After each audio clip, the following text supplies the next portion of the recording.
এইটুকুই আমি বলবো যে প্রত্যেকটা মানুষই সফলতার পেছনে কারো না কারো সাপোর্ট থাকে, পারিবারিকভাবে হোক, বাবা মা হোক, স্বামী হোক, প্রেমিক হোক বা ওয়েল উইশার হোক।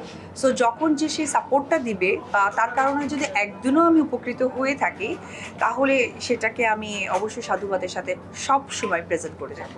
ওনার ইন্টারভিউ আমি কি করে দিই, এটা তো এক একটা মানুষের ব্যক্তিগত উত্তর।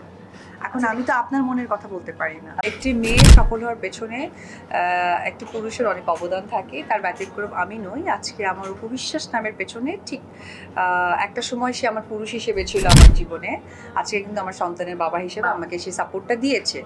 আবার অপোজিট আরেকটা কথাও বলেছি যে আবার একটি নারীও ডিস্ট্রয় হয়ে যায় কিন্তু সে একটা পুরুষের কারণে, হয়তো বা সামাজিকভাবে, পারিবারিকভাবে।